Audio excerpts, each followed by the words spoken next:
Okay. So one of the things that I want to just remind us of is the two worlds hypothesis, right? So the two worlds hypothesis, recall that that states that there are these two basic claims, which both seem to be true. On the one hand, that there is an external world which exists independently of us. So if my body were to disintegrate, right, if I were to die and I would no longer be here, there would still be a world out there independently of me, right? A world in itself, an objective world.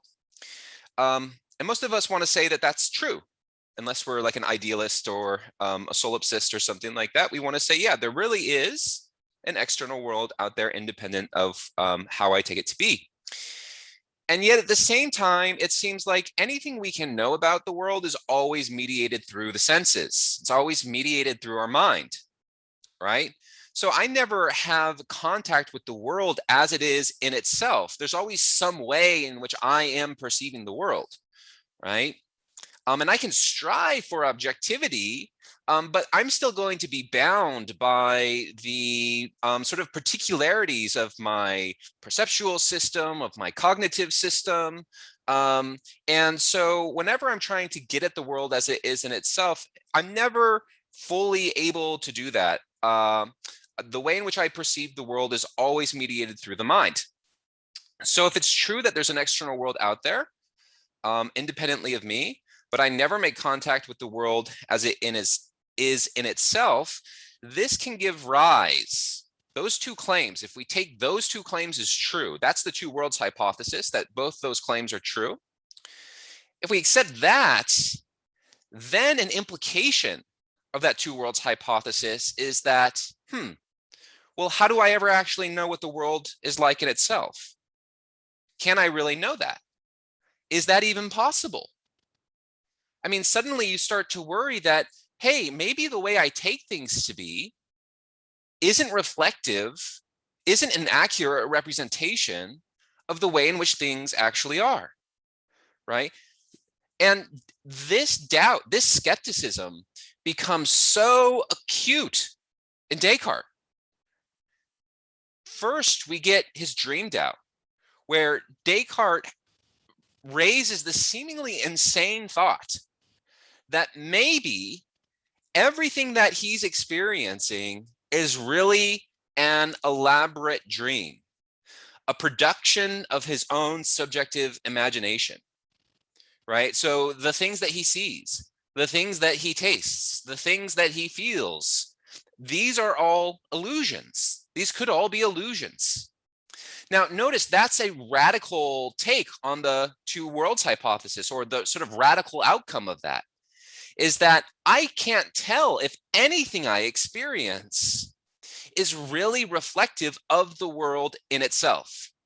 The appearance, the way in which things appear to me, has come radically apart from the way in which things actually are. And for Descartes saying, wow, I don't know if anything that my senses tell me are reliable. That's where dream doubt gets him. And of course, then he says, and it might even be worse than that, right? It might be that the truths of mathematics and logic, even those are subject to doubt. I can imagine a scenario, for instance, in which it's not a good omnibenevolent God which is watching over me, but an evil demon who systematically deceives me about everything that I take to be true, such that when I add 2 and 3 and get 5, I'm actually wrong. I'm systematically wrong about all the things that I take to be true. So at that point, Descartes has landed in global skepticism, and there is a complete disconnect between the appearance, the way things seem to him, and the way in which things really are. He doesn't know the way in which things really are. There's nothing at that point that he can know independently of just the way in which it seems to him. He doesn't know if things are actually true, just seems to him that way.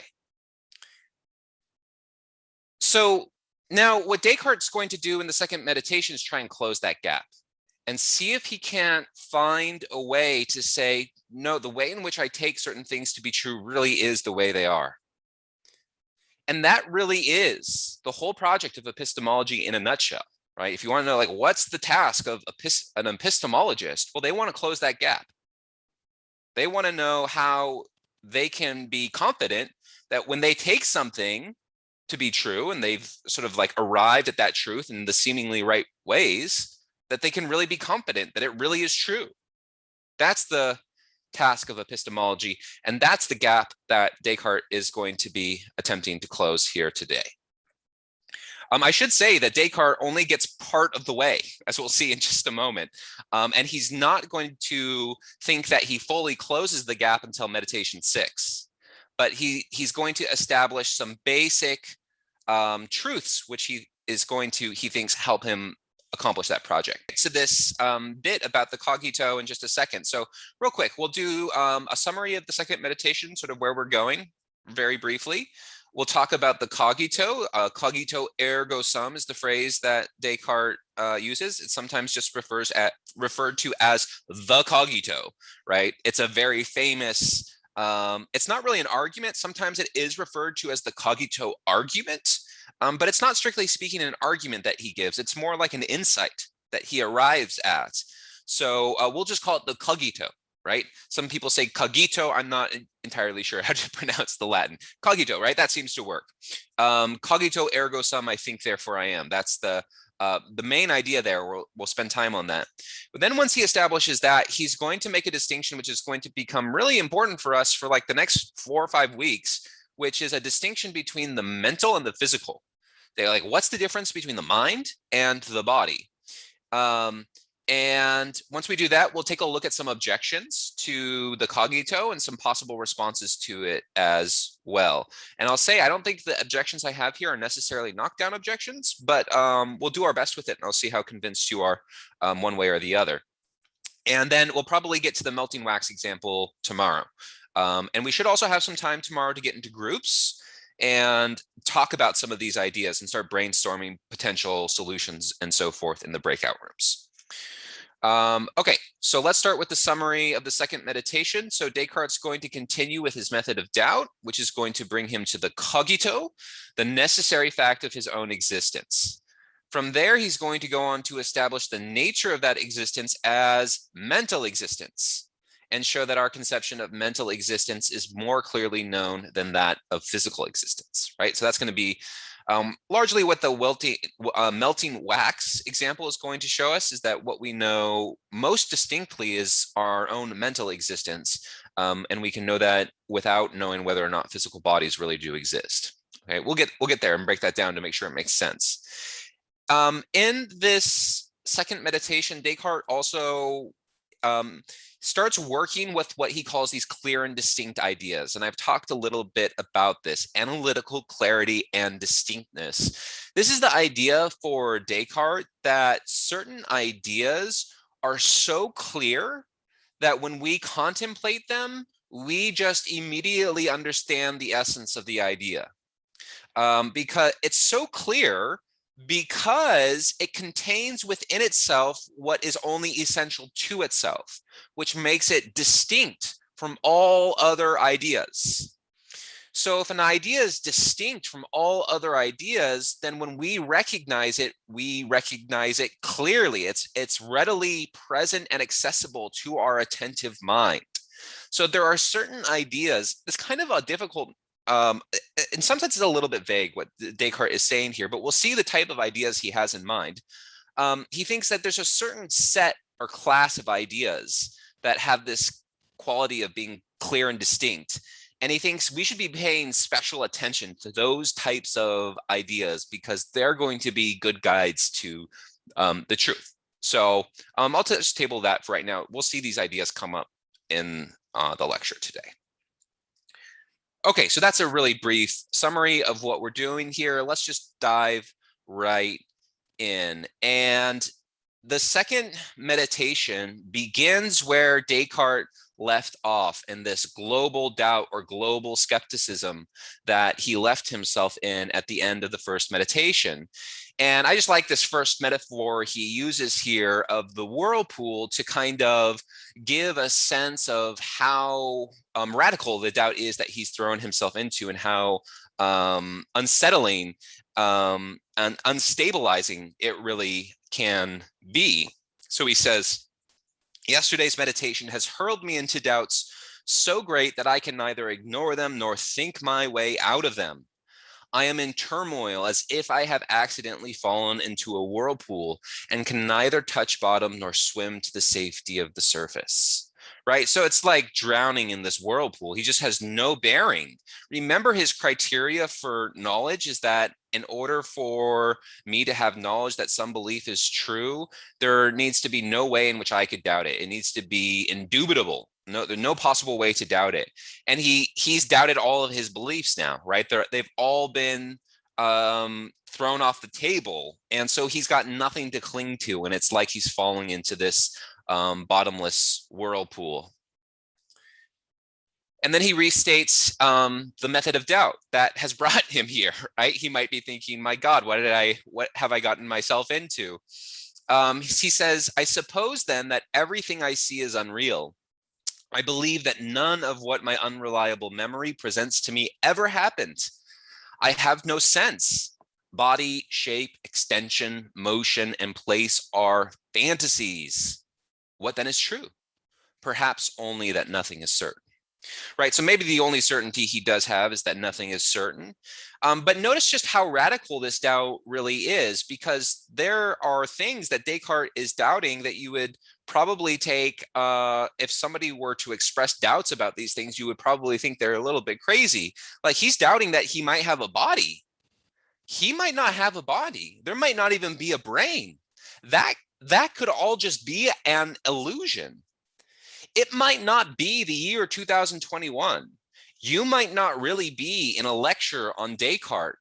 All of that, Descartes is supposing, is a production of your subjective imagination, a fantasy, a dream, or a deception from an evil demon. None of it's real. All the things you take to be real are unreliable. Yeah? So it just seems like he can't know anything. Like, when you think then, well, okay, if I don't know these fundamental things, if I don't know whether or not I'm dreaming, if I don't know whether or not an evil demon is deceiving me, then everything I take to be true, truth of the intellect, as Jacqueline was just putting it, or truth of the senses, all of that's up in the air, right? We can't know any of that with certainty. And of course, what Descartes is looking for is that certain belief for the foundation of his epistemological system.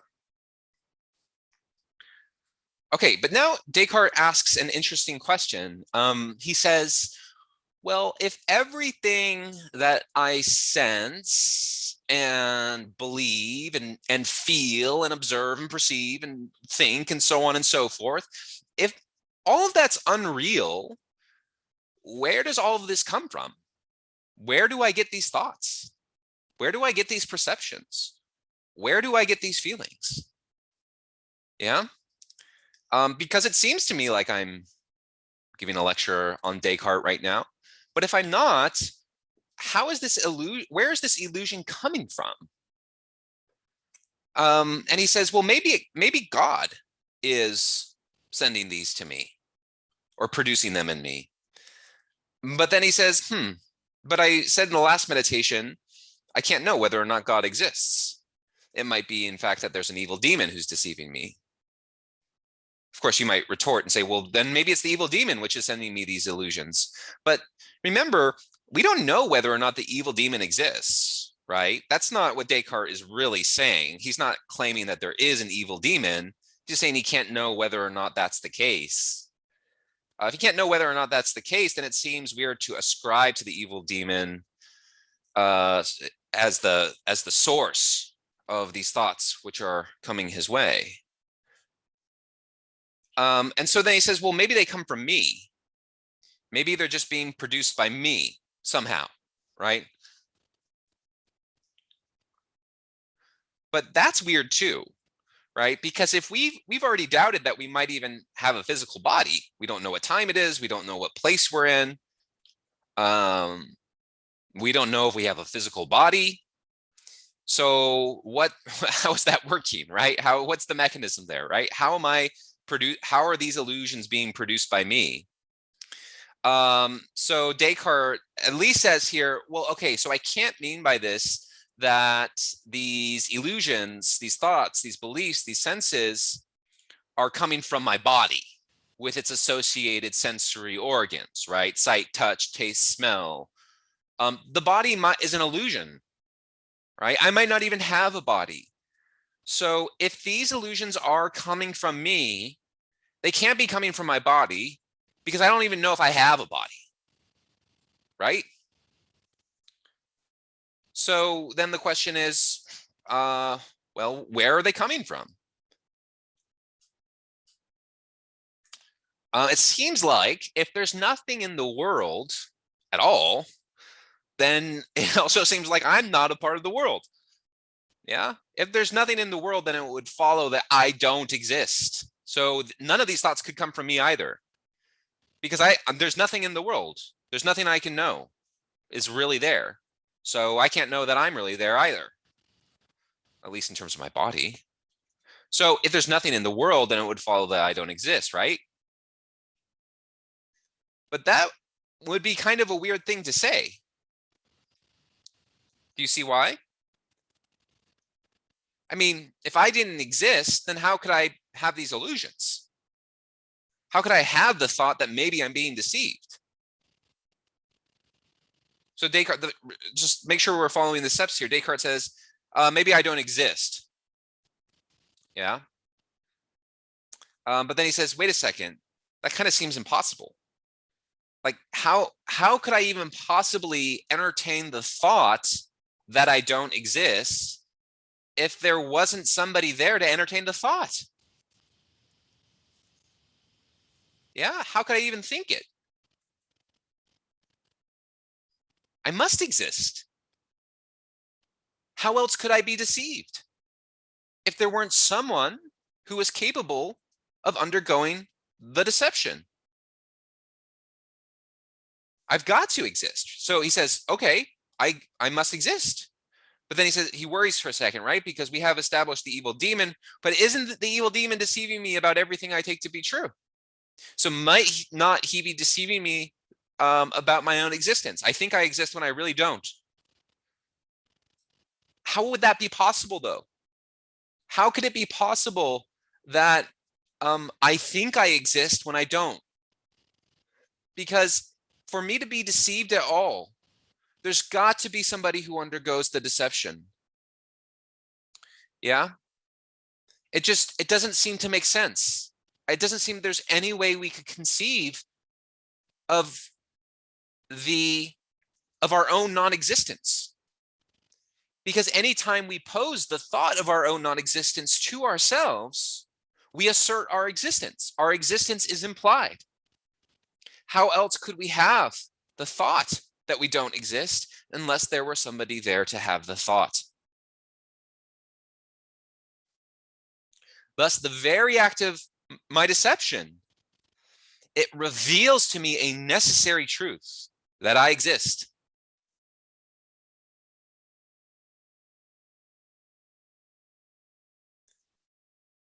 So that's the cogito, right? And Descartes thinks, hey, if you think about this, there's no way to deny it. You might be in a dream, right? It might be that everything you see isn't real. But if you're seeing something, even if it isn't real, there's got to be somebody there for whom the sensation or the perception can occur. You might be deceived about whether 2 and 3 make 5. Yeah, every time you think it, you might be systematically mistaken about that. But if there's somebody who's being deceived that 2 and 3 make 5, then there's somebody who's undergoing the deception. There doesn't seem to be any way to doubt that. He says, thus, having fully weighed every consideration, I must finally conclude that the statement, I am, I exist, must be true whenever I state or mentally consider it. I must finally conclude that the statement, I am, I exist, must be true whenever I state it or mentally consider it. What does he mean by that? That whenever he states this claim, I am, I exist, it must be true whenever he states it or considers it. then he says, yeah, but so maybe I don't exist, but that just seems, whenever I say I don't exist, that necessarily entails my existence, right? So I can never state that claim, I don't exist, truthfully, right? It's never true when I consider it or utter it, because the very act of my uttering it or considering it shows that it's not true. Vice versa, if I say I exist, that has to be true. The very fact that I can comprehend a statement like that shows that I must exist. Okay, and Descartes thinks he perceives this clearly and distinctly, right? The fact of his own existence. So there's no way he can doubt this. His existence, the idea of his own existence, is fundamentally distinct from any other type of thing that he can possibly know. And it's as clear as anything is to his mind. And this is the direct insight that he's landed upon from the method of hyperbolic or methodological doubt that he's been using so far. He thinks he's found an undoubtable truth. Do you agree? Do you think Descartes has found something that can't be doubted? Does that seem right to you? So, quick kind of question. Mm-hmm. So the way it works is, when he thinks that thought and he knows he exists. So when it'd be safe to say that it's entirely possible that for the rest of the time he doesn't exist, except for that one moment he knows he exists then. Yeah, well, I think that's actually a problem for Descartes. And that's one of the objections you're anticipating. One of the objections that I'm going to raise is that what happens when you're not aware? Does that mean you don't exist? Because I mean, there are plenty of times where I feel like maybe I'm just distracted or something. I'm not aware that I'm thinking. Am I not existing in those moments? Or like what happens when I fall into a deep dreamless sleep? And then I wake up, but it doesn't seem like any time has passed. Have I ceased to exist when I go to sleep? Because that would seem like a weird conclusion. So how does Descartes exactly account for that? I'm not entirely sure. I think there are some potential responses that he can give, but I think if you're going to say that you go out of existence when you're not aware, that's a weird idea, because it seems to me like you've got to explain that. How is it that you can pop out of existence and then pop back into existence through the mere act of awareness? I mean, that seems like a weird idea. I'm not saying it's necessarily wrong just because it is weird, but it seems like it requires like some further explanation, right? Yeah, especially when you consider that when you don't exist, you can't think. So then if you can't think, how can you be aware and exist? Right. So it's like Right. a one and done kind of deal. Yeah. So, and maybe when you don't think or you're not aware, you cease to exist. But then when thinking occurs again, is that a new self? Is it the same self as it was beforehand, or Oh, that's has a new self popped into existence at oh, that that's point? like But you can see that there's a problem there, I think, for Descartes. When I first encountered the Cogito argument, I was really impressed by it because I thought, wow, like that is like as clear as you get. And I still think it's a fundamental insight. Fundamental. I don't know if Descartes totally gets it right, but I think there's something about what he's done here which he gets right, which we'll try to draw out in just a little bit. Okay, so he continues this, and hopefully this will start to clear it up a little bit, because now he needs to ask, what's the nature of this I that he can't doubt that it but exists, right? Because we were just wondering, like, is it bodily existence? Is it mental existence? What is the nature of this existence that he has discovered? He's determined he's not his body, right? So he says, okay, that can't be it, right? I'm not my body. So that can't be that what I'm talking about. And he says, I must be my soul then. Now he's using soul interchangeably with mind, right? And you can even, we'll use it interchangeably also with consciousness. There are probably distinctions there that we'd want to make in other contexts, but for our purposes, we'll just use those interchangeably. Soul, mind, consciousness, we'll think of those as sort of like one and the same thing. And so he says, well, then I'm my soul. I'm my consciousness. I'm my mind. And of course, the obvious question from there then is to ask, well, what is the soul? What are we talking about when we're talking about the soul? And so he goes on this sort of train of thought. We'll just run through it really quickly. He says, well, I imagined my soul to be like a rarefied air or fire or ether permeating the denser parts of my body.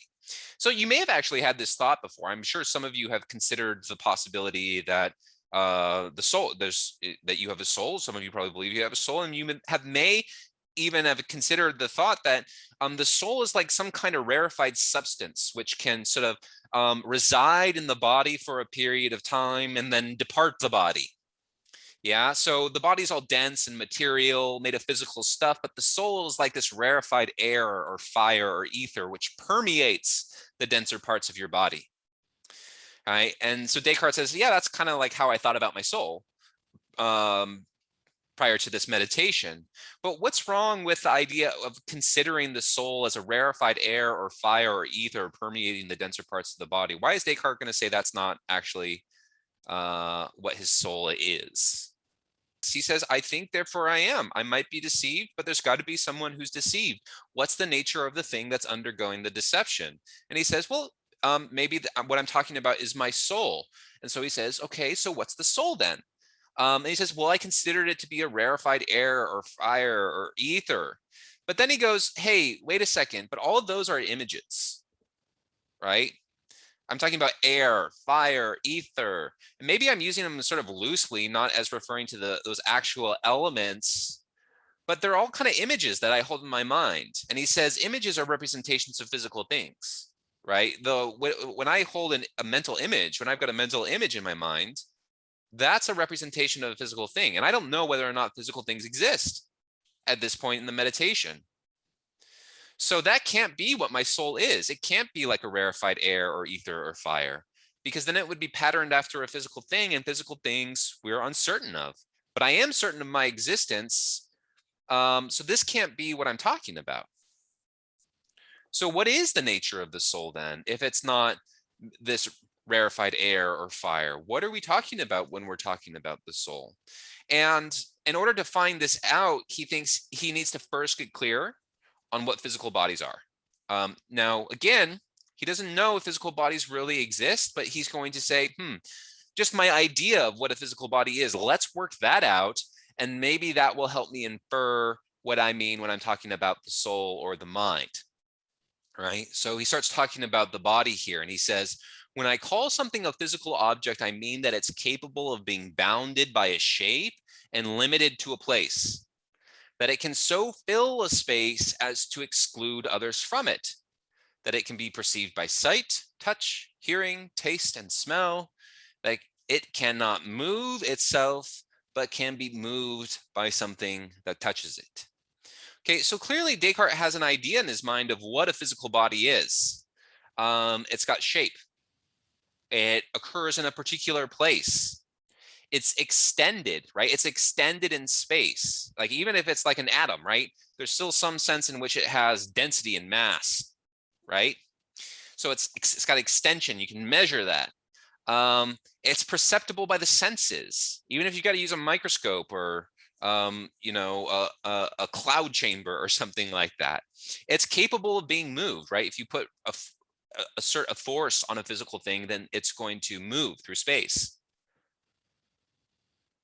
So these seem to be characteristics of the physical body: shape, place, extension, perceptible by the senses, capable of being moved. And Descartes says, look, I think I've got a clear and distinct idea of what a physical body is. And this idea of it being extended in space is the fundamental idea, a measurable thing. He calls the body the res extensa, the extended thing.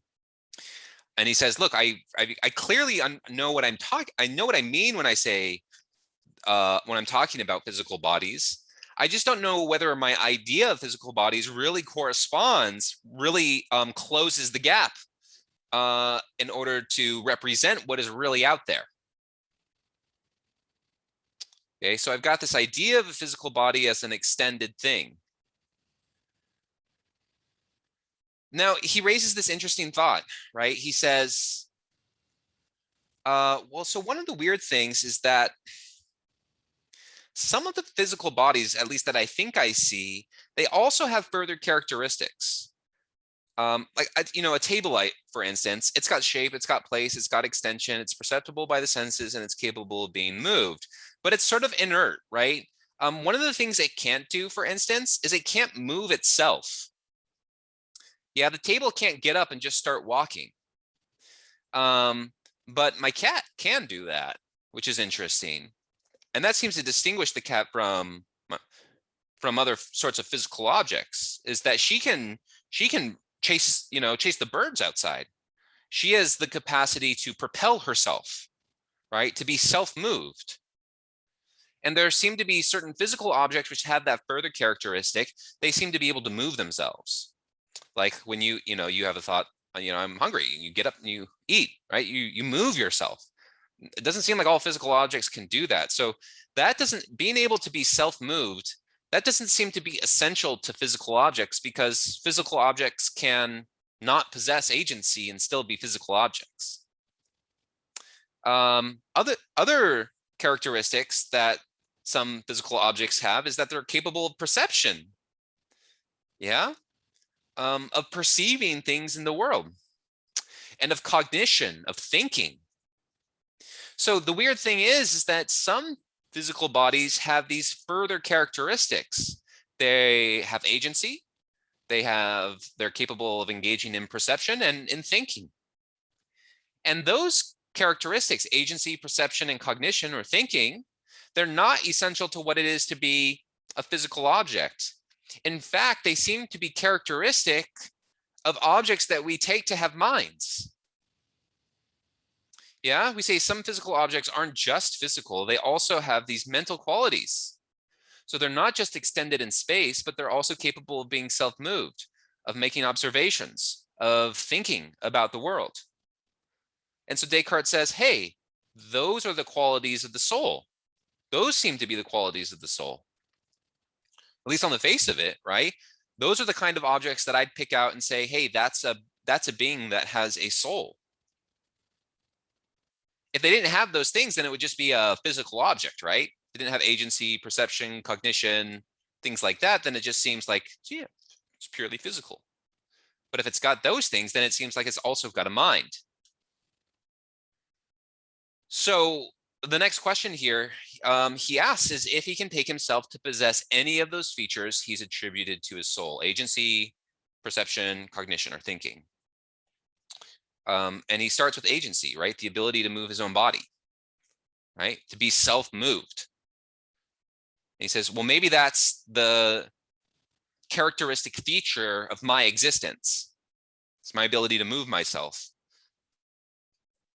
But that's not actually going to work, because that could still be an illusion, given where he's at in the meditation so far, because he might not actually have a body. So agency might just be, a product of the dream, which is being produced in him. He might not even have a body. So agency can't be the essential feature of his soul, that ability to be self-moved. It's definitely interesting. Agency will return later in the meditations, but for now, it can't be the essential thing that he attributes to himself. And the next one he considers is sensing or perception. But then again, that can't be the essence of the self, of his existence, because one can't sense without a body, right? So far he's doubting whether or not he has a body. So sensing doesn't seem to be the characteristic feature of his soul. What about thinking? What about thinking? This seems to be different from the other sorts of things, agency and perception, because he says, well, look, I don't need a body to think. This is the key. I might be radically deceived about whether or not I have a body. I might not have a body at all. And yet, if I can think to myself, I might not have a body, there's got to be someone who's thinking that. Now, thinking I don't know whether or not there's a body. There is thinking though, right? That is occurring. There is this cognition, which is happening. And he says, well, wait a second, that's got to be the essential feature of the mind, thinking. That's it. That's what it is. If I can think, then I exist.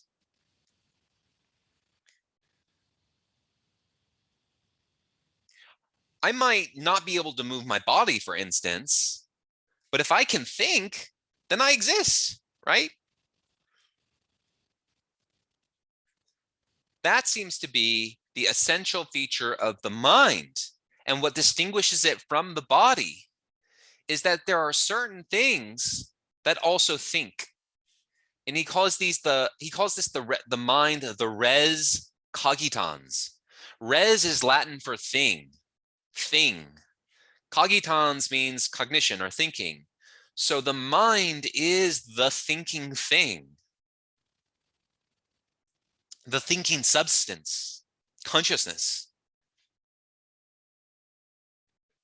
He says, but what then am I? A thinking thing. And he says, and what is that? Something that doubts, understands, affirms, denies, wills, refuses, and also imagines and senses. So a thinking thing, a thing that thinks. This is what Descartes says is the nature of his mind, or the nature of his soul, is thinking. Okay, I've got a really long quote here. So I want to read through it though, because I think it's a really important passage.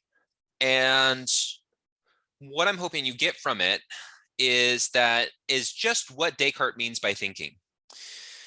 So when we say thinking, we mean like the sort of propositional thoughts which flow through our mind, right? Sort of the linguistic formulations that pass through the mind, we call that thinking. But Descartes' conception of thinking is much broader. And we'll see, hopefully this will help explain that. So I'm going to read through it. I know it's long, but I think it's an important quote.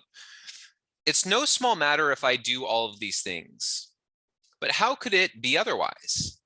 Isn't it me who now doubts nearly everything, understands something, affirms this one thing, refuses to affirm other things, wants to know much more, refuses to be deceived, has mental images, sometimes involuntarily, and is aware of what seem to come from his senses?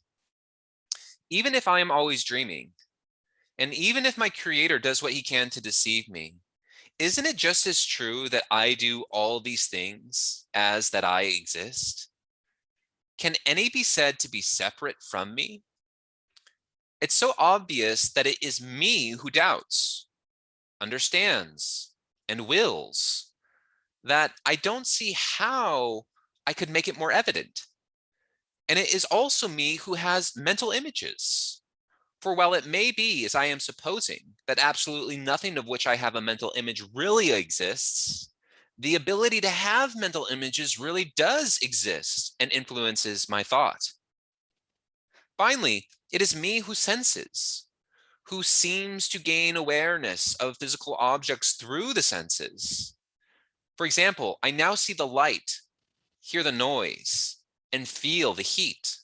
These things are unreal, since I am dreaming, but it is still certain that I seem to see, to hear, and to feel. This seeming cannot be unreal, but it is what is properly called sensing. Strictly speaking, sensing is just thinking. So why does Descartes say that we can think of sensing as an instance of thinking? We can think of having a mental image, right? Of imagining a unicorn as an instance of thinking. Why does he want to include those type of cognitive abilities under the category of thinking? because in order to sense and really like get it, you have to like register and think about it. Yeah, exactly. Right. There's got to be awareness. There's got to be some sense in which you can say, I see a tree, right? That you understand that you are sensing. So when you go outside and you perceive something in the world, it's not purely just the physical senses at play. In fact, Descartes saying actually more fundamental to that is that there is operative in that experience your own awareness, right? Your cognition is necessary in order for you to perceive the tree. So strictly speaking, sensing is just thinking. But he says, look, when I see the tree, um, it might be the case that there isn't really a tree there, but it seems to me like there is. It's that seeming, right? The fact that there's something that it's like to see the tree is that act of thinking. Just that awareness is what Descartes is calling thinking. So let me try and bring this out just a little bit further. So let's take the case of doubting, because I think we can all see that doubting is clearly a case of thinking, right? If I can doubt, there must be something that's doing the doubting, right? Because if I doubt that whether or not I have a physical body, there's got to be somebody who can entertain that doubt. Now, of course, you might say, well, what if you doubt that you are doubting? Well, that just pushes it back another step, because there's still somebody who's doubting in that instance. It seems to you like there is an occurrence of doubting, right? It's the fact that you are aware that you are doubting, which points to your existence. And that's what Descartes is calling thinking, that capacity to be aware that you are thinking or doubting. The same would go for understanding, right? You add 2 and 3 and you get 5. And you seem to understand this mathematical operation, but you might be wrong about it, right? There might be an evil demon deceiving you about whether or not that's actually true. What you can't be wrong about, however, is that it seems to you that you understand that 2 and 3 make 5. You might actually be wrong about it, but what you can't be wrong about is that it feels true whenever you sum 2 and 3. And it's that seeming, the way it seems to you, is the fundamental characteristic of mind or the soul that Descartes' talking about, this fundamental awareness. And then we can see that is also at play in perceiving or in sensing. Like I see the tree outside, I might be wrong that there really is a tree there because I might be in a dream. But I can't be wrong that it seems to me that I'm seeing the tree. Yeah, it seems like it's really there. And it's that seeming which Descartes is pointing to as the thinking mind, that capacity for awareness. All of these are instances of thinking, according to Descartes. So really, in effect, the essence of the I that he knows to exist is this pure self-reflective awareness. You know, what's so cool about Descartes here is that that's something you enjoy. That's something you have. You can know this just by reflecting on your own experience. When you stop for a second and you say, what Descartes thinks, look, you know this to be more fundamentally true than anything else. And you can know it's true just by reflecting on your own experience. The fact that there's anything that it's like to be you at all shows that you exist, that you're aware. You know, and it's a very primitive philosophical insight in some sense. Like I think I talked about this in the introductory lecture. This just kind of like to be in awe at the fact that there's anything it's like to be at all, right? That we're aware that there's something that it's like to be us. Why is there some experience rather than no experience, right? Because if we didn't exist, there would just be nothing. There would be nobody to have an experience. There would be no experience. which is almost inconceivable to our minds, right? Like what would it mean to not exist? Because existing just entails that there's something that it's like to be us. And this is the truth that Descartes is attempting to bring out here. He says, look, I know I know my mind exists. I know that my consciousness exists. I might be deceived about the contents of that consciousness, but I can't be deceived that I exist. Okay. Does that hit on what you're getting at there, or am I missing that? It kind of. I'm just imagining what if you had no vocabulary at all? Like Yeah. what if you were a baby Yeah. and you That's really couldn't? that's interesting. That's an interesting question. Yeah, because for Descartes, there does seem to be this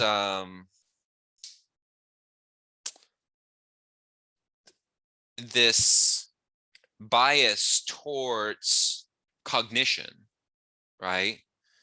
And so I think now, I don't know if this is Descartes' view or if it's the follower of Descartes, but Descartes often gets ragged upon. Like people often say, oh, Descartes is such a bad person or a bad philosopher because he thought that animals don't have minds. And I think there is some sense in which Descartes thinks that, because he thinks that the physical world is mechanical, right? It's like a machine, it's like a robot. And the physical world doesn't have a soul in it. And I think Descartes thought that animals are also like just a part of the physical world. And maybe one of the reasons why he thinks that is because he thinks that they can't formulate the concept of their own existence. In order to exist in this sense as a soul or as a mind, you have to be able to formulate the concept of your own existence. And so where do infants fall on that spectrum? They don't seem to be able to do that. Well, I mean, I don't know for sure, but it looks like, you know, a newborn infant is not capable of formulating such thoughts. So do they not have a mind? Do they not have a soul? Do they not exist as a mind? I think Descartes might have to be committed to something like that. Maybe the soul eventually comes into existence later on in childhood development, but isn't there right away. So I'm not exactly sure how Descartes accounts for that, but I think it's a real worry. And I think it's a good objection to raise to Descartes. Interesting. Thank Yeah. you. Yeah.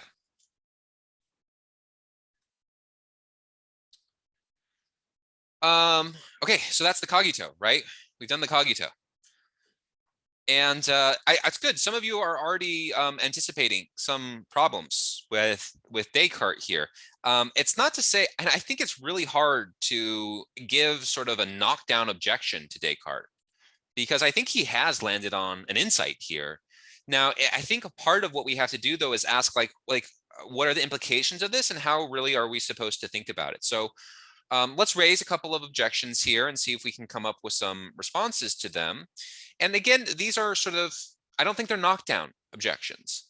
I think there are possible responses that Descartes can give. There is going to be a question then, how adequate is Descartes' response here? So let's look at a few of these and then we'll wrap things up for the day. So does it really follow from the fact that I am deceived that I necessarily exist? And notice that I have these scare quotes around I here, right? The I or the ego or the self. Does that really follow? So when I undergo a deception, Descartes wants to say, well, there's got to be somebody there who is being deceived, so I must exist. But is that really the conclusion, right? Is that really the inference we want to draw there? What might be a more accurate inference? But wouldn't it actually be more accurate to just say, there is doubting, or doubting is occurring? Like, this is actually one of the things that you start to learn when you're practicing meditation, for instance. Like, you have to sit down and quiet your mind, but of course your thoughts are going to be all over the place. And so one of the things you're taught early in the stages of meditation is how to disidentify with your thinking. And part of the way in which you do that is by just like noting that thinking is occurring. So instead of saying, I feel angry or I feel anxious, you just say, there's anxiety, or anxiety is occurring, or hunger is occurring, right? And you put it in a way where you can just observe it passing through the mind. So maybe a more accurate inference here is not to say there's doubting, therefore I exist, but just to say doubting exists. Maybe that's what the kind of existence we can infer here. What I'm saying is maybe we can't infer the existence of a self from the act of doubting, but merely the existence of the occurrence of doubting. You see the idea there? So maybe Descartes can't get us all the way to the existence of a self, but only to the existence of whatever the content of the mind is at that moment, even if it's illusory. Doubting is occurring. So to paraphrase, doubting does not require an individual consciousness to exist in order for the doubting to happen. Well, let's say I would put it a little bit differently. I would say that doubting doesn't entail or doesn't require the existence of a self, of an I or an ego. What might Descartes say in return? So you want to say, hey, you can't infer the existence of a self from the mere act of doubting. All you can infer is the existence of the doubting. And what's Descartes going to say in response? What do you think? Well, I think he would say something along the lines of, well, we know that something must have incurred the doubt because the thought must have occurred. And I know that, well, nothing can exist. So how can I know if someone else made the thought? And the only way I would know if the thought happened is if I was the thought or if I had the thought. So therefore I must have had a self. Yeah, I think that's right. The response is something like, hey, if thinking has occurred, where did it occur? Right? Was it just in order for thinking to occur? It seems like there's got to be some kind of receptacle or something like that, right? A receptacle is a physical metaphor, but you get the idea, right? There's got to be some kind of something it occurs to. Yeah. So maybe it's something like this. Maybe the response is like, so who's then the one who is observing the thinking? Who's the one who's observing the doubting?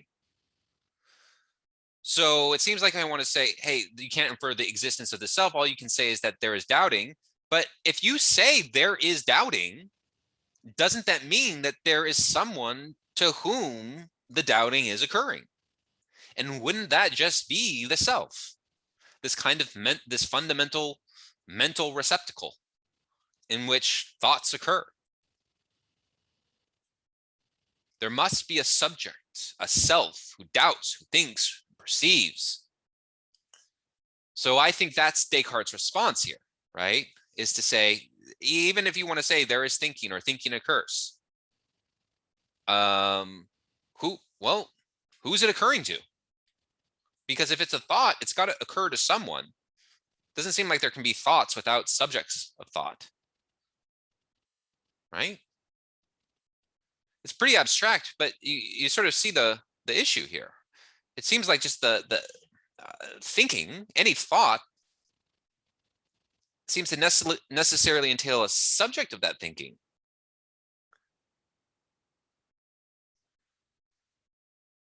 Here's a couple of more, there's some more worries here to raise.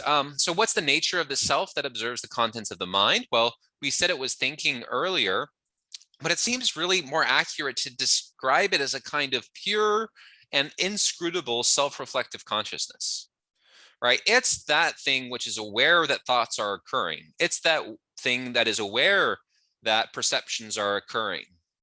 And while all the contents of the perceptions or the contents of the thoughts might be false or wrong, it seems like, yeah, but that fundamental self-reflective awareness or consciousness has got to be there in order for any sensing or thinking to, properly speaking, occur.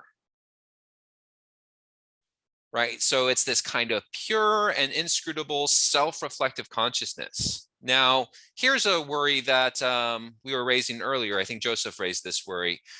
If the nature of the self is this pure, inscrutable, self-reflective consciousness, then it seems like the absence of that consciousness would entail the absence of the self, right? Because if there isn't the self-reflective consciousness, then there's no self present. But like, what about an instance like deep dreamless sleep, in which that consciousness isn't present? Has myself ceased to exist in a case like that? That seems like a weird thing to say, right? That whenever I don't have this awareness, then I don't exist. Or to bring it back to Andrew's point there too, is to say, well, and what about beings that we want to say have minds, or we want to say have souls, but they don't yet have this self-reflective consciousness? Do we just have to bite the bullet and say infants don't have souls? They don't have minds. They're just like little machines. So there's a couple of worries there. Just if we want to use this pure, inscrutable, self-reflective consciousness as the condition for saying that something exists or has a self, right? Maybe one possible way in which Descartes can respond to this is to say something like, no, it's not the case that yourself goes out of existence when you are in a deep dreamless sleep. Rather, there are just certain periods in which that awareness is not going to be fully active. Even in deep dreamless sleep, you still have the potential for that self-conscious awareness, that self-reflective consciousness, and you'll experience it upon waking up. It's just, for the moment, hiding. It's like, just, it's potentially there, it's just not actually there. And you might say the same thing in the case of the infant, for instance. You might say, no, we shouldn't think of infants as mindless machines because they're not yet self-reflective, because they have the capacity, they have the potential to become self-reflective. So that self-reflective consciousness is just sort of latent for a time. And it's got to sort of, it's going to take some time for it to finally be expressed. Maybe that's a possible way in which Descartes can respond to that.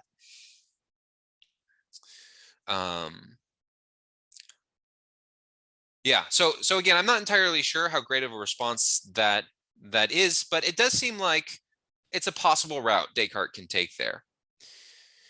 And there are some empirical studies about deep dreamless sleep, and which suggest that there is some kind of basic awareness there, even in deep dreamless sleep. It's a little controversial, but maybe it could turn out to be the case that there is some kind of awareness even then.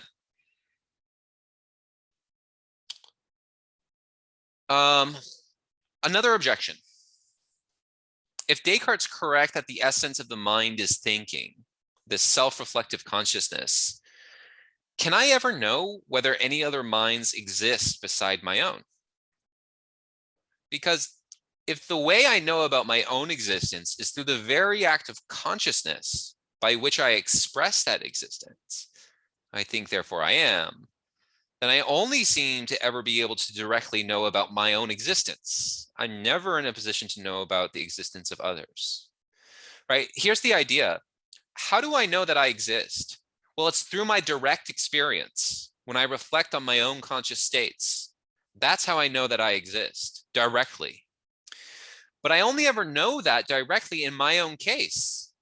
For instance, when I'm talking to you, I assume that you have a mind. I'd be crazy not to, but I never see the world exactly from your point of view. I can try to imagine what that would be like, but I'm never fully able to occupy the position that you see the world from, right? I never have direct access to your consciousness in the way that you do. Likewise, you don't have direct access to my consciousness in the way that I do. And if the way in which I know about my own existence is directly through my experience, then all I ever have in your case are indirect observations, like when you say something, right? When you make a report, when you gesture your hands, I say, that kind of looks like something a conscious being would do. It's a third person observation, but I never have the first person observation from your point of view. So I never have direct knowledge of your existence. I only have indirect knowledge of it. I have direct knowledge of my existence, but not yours. And this leads to the danger of solipsism, right? Solipsism is the view or the theory that the self is the only thing that we can know to exist, our own self in particular, right? So a solipsist thinks that nothing exists. We can't know that anything exists in the world other than ourselves. And that seems I kind of think like a, go ahead. Yeah, I think this is like a really interesting thought. Like, I want to believe that there are other minds besides myself so that we don't feel alone, right? But yet again, we can never know for sure. So this makes a point with Descartes about there being a room for doubt. We can never know for sure. Exactly. About other minds. And you might think, well, how good of an insight is the cogito if I can't also say other minds exist, right? Yeah. Because solipsism doesn't really feel much better than the extreme. I mean, you might say, well, it's a little bit better because at least you know you exist, but it still doesn't seem all that comforting, right? Because then you have to say, well, I might be radically deceived about like what seems to be a basic truth that there are other minds. And solipsism seems to be kind of a unsavory philosophical position to have to hold, that all I can know to exist is myself. Yeah. Okay, I want to raise one last one and then we'll end it. And this one's even like a little weirder, okay? But I think it's an interesting one.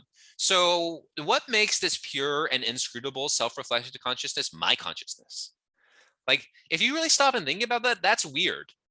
When I say I know about my existence through my direct experience, well, what makes it mine? That I can know it from my point of view, I suppose, but what does that really entail for it to be my consciousness?